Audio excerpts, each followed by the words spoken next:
Olá, gente, tudo bem? Estamos de volta aqui com a nossa aula sobre Roma, para poder agora, nesse momento, a gente adentrar no conteúdo sobre a República. A aula passada, nós estávamos trabalhando justamente a fase da fundação de Roma, o aspecto histórico e lendário da fundação de Roma, e a gente tratou também da primeira etapa da história romana, que é justamente a monarquia. E agora vamos estudar a República. Lembrem-se que lá na monarquia nós tínhamos um grupo de pessoas que comandavam, que eram ricos, donos de terra, e que era a estrutura mais poderosa que tinha na monarquia romana, que inclusive até as ações dos reis monárquicos no período da monarquia romana obedeciam a este grupo social, que eram os patrícios que formavam quem? O Senado, certo? Então agora nós vamos tentar entender o que foi a República. Na aula anterior eu disse que o último rei da monarquia, chamado Tarquínio o Soberbo, havia abusado de uma camponesa. Tinha sido inclusive flagrado tendo relações sexuais com ela. E aí houve um princípio de uma grande revolta popular. Nessa revolta popular, então o Senado resolveu tomar para si a decisão de acabar de vez com o sistema monárquico. Eles analisavam que o poder concentrado na mão de uma pessoa era que a tendência era que logo eles iriam exagerar e não iam ter mais controle sobre este poder na mão dessa pessoa. Então eles resolvem inaugurar agora, nesse momento, um novo sistema de poder, chamado de República. O nome República já diz, né? Coisa pública. Res, coisa pública. Res é coisa. E pública, claro, né? Relacionada àquilo que é público. Então essa responsabilidade pública ela vai ter que ser de todos. E o princípio básico da República Romana era essa divisão do poder.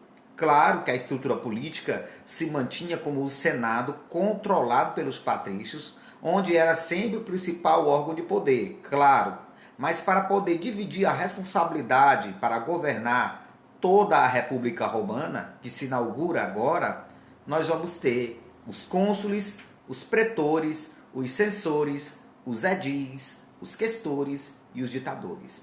O que cada um desses aí vai fazer, professor, nesse momento na estrutura da República? Primeiro, os cônsules vão ser dois senadores que vão ser eleitos anualmente.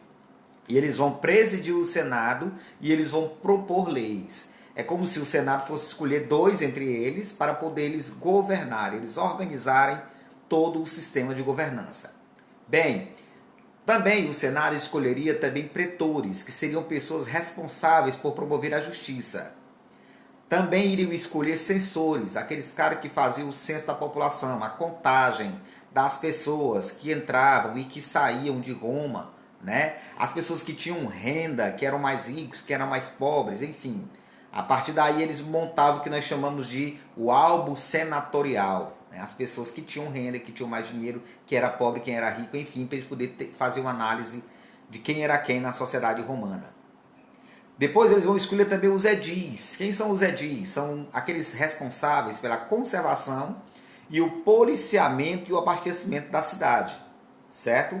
E por último nós vamos ter vamos ter também os questores, que são aqueles caras que vão tomar de conta de toda a parte da renda, aquela parte do tesouro público, aqueles que vão arrecadar e que vão gastar e que vão economizar, enfim, que vão fazer o gerenciamento financeiro, né, da República, que vai ser quem? Os questores. E por último, os ditadores. Quem eram os ditadores? Eles eram escolhidos pelo Senado romano para governar por 6 meses, né, com plenos poderes no momento de crise aguda. Como é que era isso? Veja bem. Digamos que Roma estivesse envolvido numa crise complicada, né? Uma crise relacionada ao meio ambiente.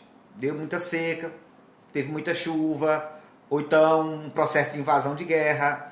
Era necessário que uma pessoa tomasse decisão rápida, para não dar tempo reunir os senadores, para daí ser discutido os problemas e ser deliberado. O que foi que o Senado disse? Quando houvesse um momento de crise aguda dentro da República Romana, um dos seus seria escolhido para ser o ditador, ou seja, o governante pleno, aquele cara que podia tomar as decisões primeiro para si e depois ele compartilharia com o próprio Senado, certo? Então essa é a função do ditador. Bem, Dentro do Senado romano, naquilo que nós chamamos de República Romana, nós vamos ter 3 momentos das reuniões que o Senado promoviam. Vamos chamar de assembleias. São as assembleias centuriais, as assembleias curiais e as tribais. A Assembleia Centurial era aquela assembleia que era organizada para votar projetos e a eleição dos cônsules, né? Aí, nessa Assembleia Centurial, eles elegiam os seus cônsules, que aí no caso eu falei para vocês agora há pouco que seriam 2, para poder governar durante um ano. E eles também poderiam escolher as centúrias. O que eram as centúrias? Era bloco de soldados escolhidos no meio do povo, né? Claro, para poder para eles montarem aquilo que nós chamamos de centúria, ou seja, uma quantidade de 100 soldados. Ao todo eram 95 centúrias formadas só por patrícios e 95 centúrias formadas de plebeus. Daí era que era formado o exército da República Romana, já se organizando para futuras expansões, que viria logo logo, certo? Bem, na Assembleia Curial era quando eles se organizavam para resolver problemas de assunto religioso. Na Assembleia Tribal, nós vamos ter todos os problemas para resolver a escolha de questores e edis. Ou seja, os questores são aqueles que iam tomar de conta do tesouro público e os edis aqueles que queriam, né, organizar o abastecimento, a conservação, né, e o policiamento das cidades, certo? Eram esses 3 momentos que nós tínhamos de assembleias das reuniões, ou seja, a motivação que tinha para o Senado se organizar e se reunir. Bem, os plebeus, na sua ampla maioria, eram pessoas sem direitos políticos, né? Obrigado a ir para o exército e exposto à escravidão por dívida. Os plebeus, abaixo dos patrícios, nós vamos ter os plebeus, claro. Esses plebeus não tinham direitos políticos, não eram vistos como cidadãos, e isso vai começar a perceber uma coisa. No meio deles, eles vão começar a perceber o seguinte: ora, se nós não trabalharmos na terra dos patrícios, que é o dono das terras, vocês sabem disso. Se a gente não trabalhar lá, não plantar e não colher, como é que eles vão produzir? Como é que eles vão manter a riqueza deles? Então é necessário a gente agora agir com inteligência. E foi por causa disso que um grupo de plebeus se organizou e se retiraram para o Monte Sagrado no ano 494 a.C. E lá eles criaram a revolta plebeia. E vão dizer: olha, a gente só sai daqui agora e só volta a trabalhar novamente nas terras de vocês se vocês nos derem um direito. Qual é o direito? Vão perguntar. Eles vão dizer: se vocês deixarem eleger um de nós para representar nossas demandas, nossos pedidos no Senado. E aí, professor, o que vai acontecer a partir de agora? Será que os patrícios irão aceitar? Vão. Vão, porque nesse momento os patrícios precisam da mão de obra, sobretudo os trabalhadores plebeus. Bem, a partir disso, esses plebeus, em menor número, claro, um vai ser eleito para o Senado, mas pense numa minoria barulhenta, uma minoria que vai provocar muita confusão, né? E vão acabar conquistando muitas coisas, como por exemplo, no tribuno da plebe, ou seja, aquele cara que é escolhido entre os plebeus para participar das reuniões do Senado, ele pode debater, discutir, ele pode vetar a vontade dos senadores.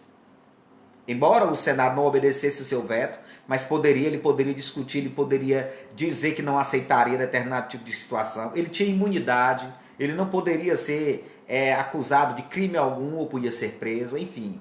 O tribuno da plebe, ele tinha que ser um cara muito inteligente, que representasse o povo mais desabastecido, claro, aquele povo que estava precisando de representatividade dentro do Senado para representar suas demandas, seus direitos, né? E aí ele iria sim debater de igual para igual com os senadores, né? E diante dessas confusões todas, que cada tribuno da plebe era escolhido para ir para o Senado, eles conseguiram, logo no ano 450, criar a Lei das 12 Tábuas. Ou seja, a lei até o ano 450 a.C. em Roma era uma lei oral, não tinha nada escrito. E aí, no ano 450, a Lei das 12 Tábuas vai ser o primeiro código de leis escrito de Roma.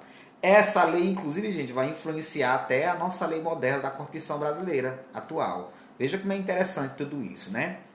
Bem, no ano 367, eles vão conseguir também até direito de ser escolhido, dentre eles um cônsul. Olha como os caras são atrevidos. agora já conseguiram, inclusive, dizer, ó, um cônsul vai eleito pelos patrícios e o outro pelos plebeus. Para ficar 2 cônsules, pode ser? Pode. Então, a lei Licínia acabou concordando com isso, e a partir do ano 367, os 2 cônsules, um era patrício e o outro era plebeu. Bem, ficou acertado também que haveria a partilha de futuras conquistas desse exército entre plebeu e patrício. Ia ser partilhas iguais.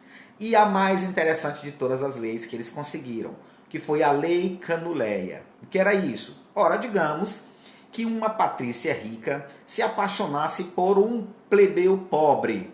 Era possível um casamento entre eles? Até então, não. Mas os plebeus, através do tribuno da plebe, representante do povo, no Senado, vai dizer, por que não? Por que não? Por que não pode? E aí, gente, resultado, vai acabar acontecendo isso. Também, no ano 367, logo ali, a Lei Canuleia vai dar permissão para casamentos entre patrícios e plebeus, né? E aí, gente, essa diferença social já não vai mais ser tanto assim. O que vai valer agora aí são as leis do coração, certo? Pois muito bem, no ano 362, eles vão conseguir também o fim da escravidão por dívida. Olha que avanço interessante. Outrora não tinha um representante sequer no Senado. E agora eles já tinham conquistado muita coisa, né? O povo se organizando e conseguindo muitas vitórias. E aí, a partir disso, depois de resolver esses problemas entre essas classes sociais, patrícios e plebeus, os romanos então começam, gente, aquilo que nós chamamos da primeira fase da expansão territorial, que vai ser aquela busca ativa por mão de obra. Eles precisavam, se eles vão crescer o império, eles precisam de mão de obra. E essa mão de obra é de quem? Dos escravos. E aí eles vão avançar por toda a Península Itálica. Olha aí no nosso próprio mapinha aí, esse lugarzinho mais escuro aí do mapa, vocês vão ver, ó, aí é a região da Península Itálica, onde eles vão avançar de forma inicial. Isso é a fase 1 da expansão territorial. Vamos então para a fase 2. A fase 2 vai ser ali no século 3 até o século I a.C. É onde nós vamos perceber as famosas guerras púnicas. Não é nenhuma novidade aqui no nosso canal a discussão dessa temática. Porque as guerras púnicas, vocês sabem, é a disputa entre a Pérsia e Roma, certo? Quando eu trabalhei Pérsia com vocês, eu já estava discutindo isso com vocês. Então, o que foram as guerras púnicas? No ano 264 até o ano 146 a.C., Roma e Cartago, que vai ficar bem ali no meio do mar Mediterrâneo. Se você está com alguma dúvida, vai lá na aula sobre Pérsia para você ver. Essa região é a região do maior entreposto comercial que existe na região do mar Mediterrâneo. Lembre-se que o mar Mediterrâneo ele liga a África, a Ásia e a Europa, e é lá onde acontece toda a rota comercial da época. Ora, conquistar Cartago, conquistar a região da Sicília e conquistar o mar Mediterrâneo era a condição necessária para o Império Romano avançar e conseguir conquistar muitas coisas. Bem, era estratégico, era importante, era extremamente interessante.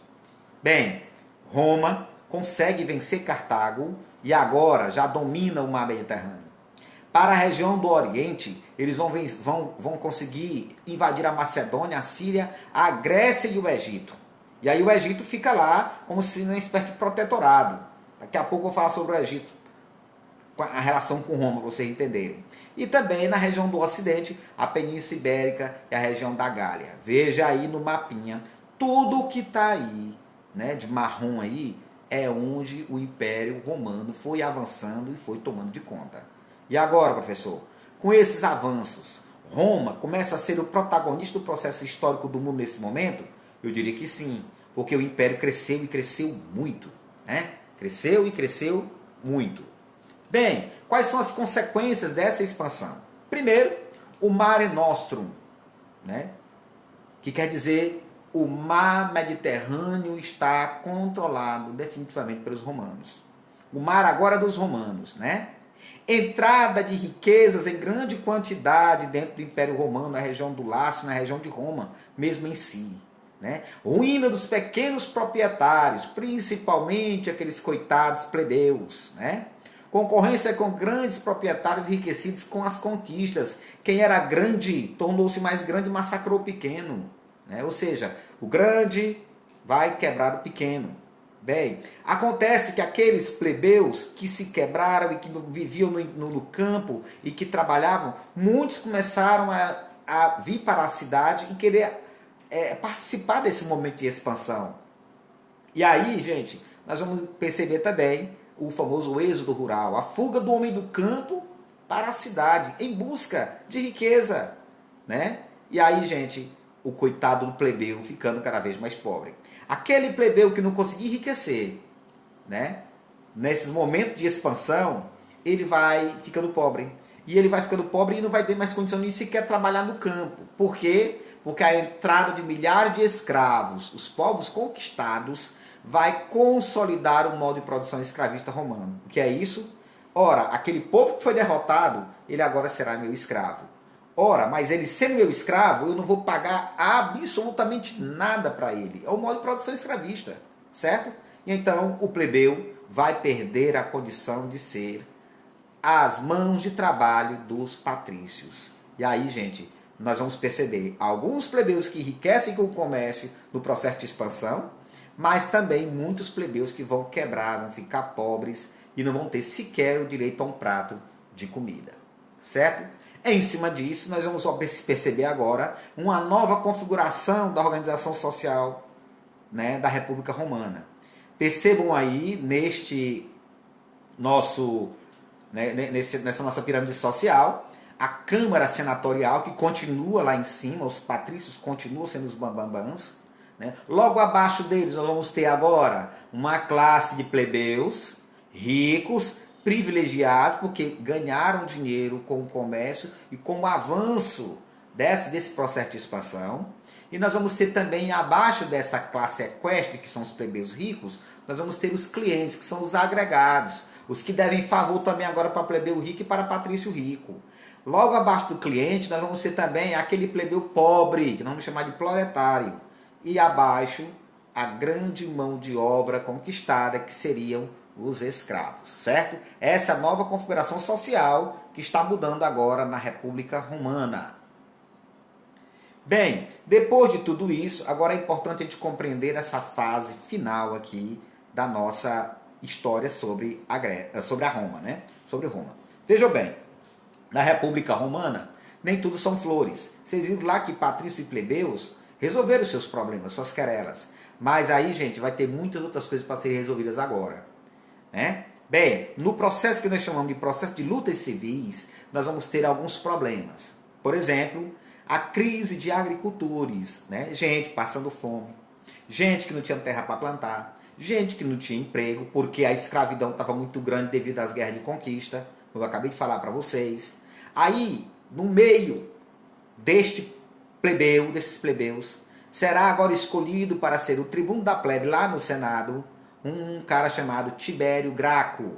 Tibério Graco, ele vai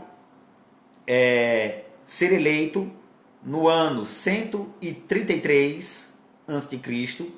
E aí Tibério vai propor, na hora que ele entra no Senado, ele propõe uma coisa. Que tal haver uma reforma agrária? Os patrícios viram aquilo com muitas reservas.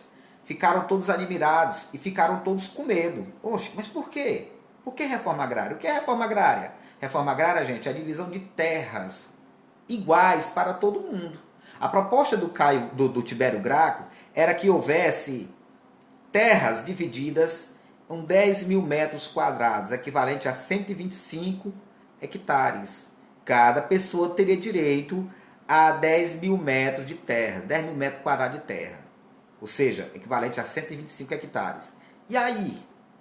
Vocês acham que o patrício, que é o dono da terra, ganhando dinheiro, não tem mais que pagar mão de obra para ninguém, porque ele agora tem escravo, cada vez mais enriquecendo, vai querer dividir sua terra com o pobre? Não, gente, isso não vai acontecer. E aí, o Senado vai arquitetar um esquema e vão acabar assassinando Tibério Graco. Bem, 10 anos depois, seu irmão Caio Graco vai ser eleito também tribuno da plebe.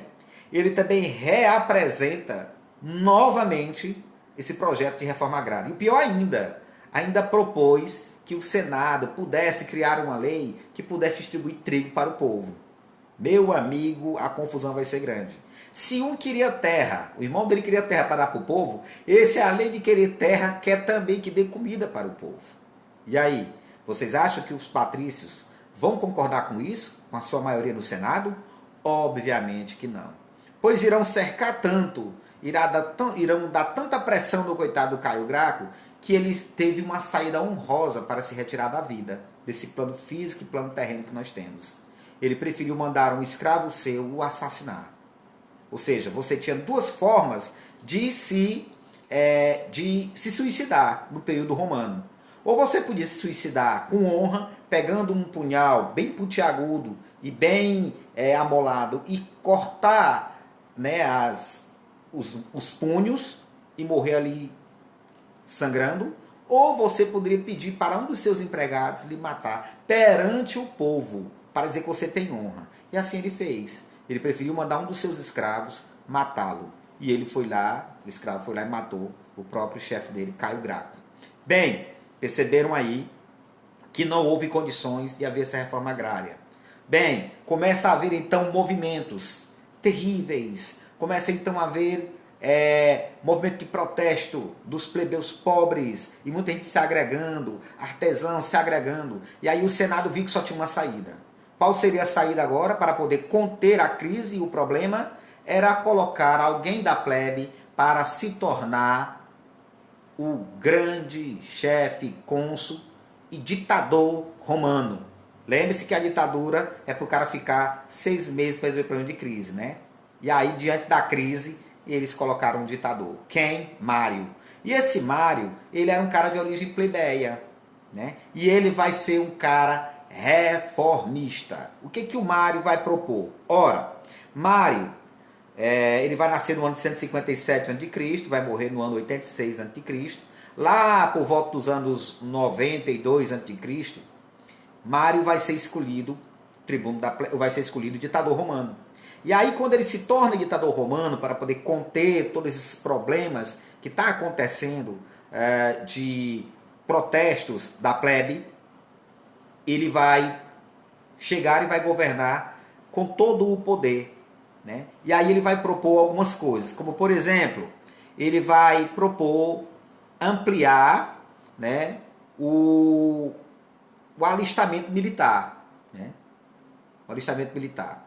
Ele vai criar uma hierarquia no exército, ele vai valorizar o exército com melhores salários, né? E a palavra salário significa parte em dinheiro e parte em sal. E sal naquela época era muito valorizado, aí porque o nome salário. E o salário dos serventuários, os servidores, né, do exército romano, era chamado de soldo. E ele vai também distribuir terras para soldados ou qualquer membro que participasse do exército romano, principalmente os soldados. Depois de 25 anos, ele receberia, né, uma faixa de terra para plantar. Veja que esse cara me parecia bem justo, né? Bem justo. O que vai acontecer? Ele vai adquirir respeito diante da sua tropa. Ele, como sendo general do exército, vai ser respeitado pelo próprio exército. Vai acalmar o problema, né? Vai acalmar o problema. E aí, beleza. Nós teremos aí, no momento em que Mário vai governar, vai ser um momento até tranquilo. Porém, nada é para sempre. Mário morre. Quem vai assumir agora é Sila. Sila é patrício, conservador. Vai desfazer tudo o que Mário está propondo. Ele vai ser um cara arrogante, não vai ouvir ninguém. E aí, diante disso, vai acontecer a famosa revolta dos escravos. Espartacus, o grande líder da revolta escrava, no ano 73 a.C. Inclusive, quem quiser mais informações sobre isso, basta você procurar no YouTube, procure em alguns canais aí, e tem até na televisão, em várias plataformas aí, sobre a vida de Espartacus, sobre esse movimento que aconteceu, né, na revolta dos escravos. Diante de todos esses problemas que aí está, o Senado romano, como sempre, resolve tomar uma atitude. A partir de agora, não vai haver mais ditador, A partir de agora, não vai haver mais essa história de entregar o poder novamente para uma pessoa comandar. Mário teve sucesso, mas Sila não teve. O que vai acontecer agora é que vai acabar essa história de intervenção de ditador e agora vai criar um novo sistema dentro da República Romana, que nós vamos chamar de triunviratos. O nome já diz, governo de 3 pessoas. E esses 3 pessoas são quem? A maior instituição mais respeitada depois do Senado em Roma, qual era? O Exército. 3 generais. Então, no ano 60 a.C., Júlio César, Pompeu e Crasso serão os 3 primeiros triunviros e vão formar o primeiro triunvirato. Desses 3 aí, Júlio César ganhará notoriedade. É o mais estratégico nas batalhas, é o cara muito inteligente, estrategista militar como ninguém, e vai acabar se sobressaindo e torna-se então o mais respeitado, né, nesse primeiro triunvirato. Porém, ele vai cometer um erro. Em suas visitas que ele faz para o Egito, ele conhece Cleópatra. Cleópatra, aquela que está governando o Egito. E lá ele se apaixona por ela. E lá ela tem um filho com ele. O Senado romano tinha muito medo de um dia, quando Júlio César morresse, Cleópatra fosse reclamar no Senado o direito do filho dela se tornar senador e futuramente até mesmo, né, um dos governantes de Roma. O Senado tinha medo de tudo isso. Então o Senado organizou uma grande cilada um dia para ele. Depois dessas aventuras que ele estava fazendo, dessas incursões de guerra que ele fazia, ele voltou até Roma, chegou no Senado para uma sessão dessas assembleias e lá cada um dos senadores lhe deram uma estocada, uma facada. Inclusive, a última que ele levou, segundo os historiadores relatam, era do seu filho, Caio Brutus. Brutus era um menino que ele tinha criado desde pequenininho, tornou-se um grande estrategista militar como o pai, também foi brasileiro do exército romano e inclusive já era senador por causa do prestígio do pai também. E inclusive Caio Brutus lhe dá o último golpe de punhal. E é aquela velha frase que diz, né, que muitos já conhecem, quando ele dá aquele último golpe dele, ele olha para o rosto do filho e diz: até tu, Brutus. E essa frase, ela fica como sendo o símbolo da traição.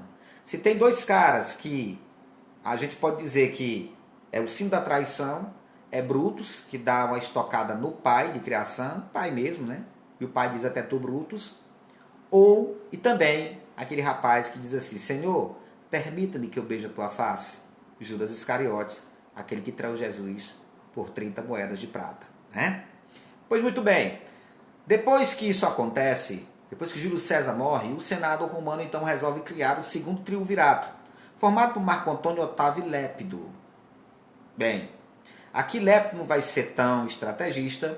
Nós temos aqui Marco Antônio, que é um cara muito inteligente, fica a par e passo, brigando e disputando espaços com Otávio, mas Marco Antônio também comete um erro do coração, né, como diz a história. Ele também faz uma excursão sobre o Egito, e quando chegou lá no Egito, ele também se apaixona por Cleópatra, né? E aí a história relata que Marco Antônio, depois de tanta perseguição de Otávio, ele acaba junto com a sua amada, ambos se suicidando, né? Ela dá, parece que veneno, cicuta para ele tomar numa taça de vinho, e depois ela coloca uma serpente para picar ela, e ela morre com veneno. Enfim, a história que se relata é mais ou menos sobre isso. E aí, Cleópatra e Marco Antônio, ambos morrem juntos. Daí vai surgir Lepto e Fagueiro. Quem? Otávio. Otávio será agora o grande chefe, né, do poder romano. Otávio vai ser o chefe do segundo triunvirato e vai ser nomeado então o imperador romano. Bom, bem aqui nós terminamos a fase da República, porque com Otávio, no final do segundo triunvirato, sendo nomeado senador ou sendo nomeado imperador romano, acaba então aquilo que nós chamamos de período da República Romana. O que é que Otávio vai fazer? o novo sistema de governo agora vai ser o império. Como é que o Senado vai se comportar diante do imperador?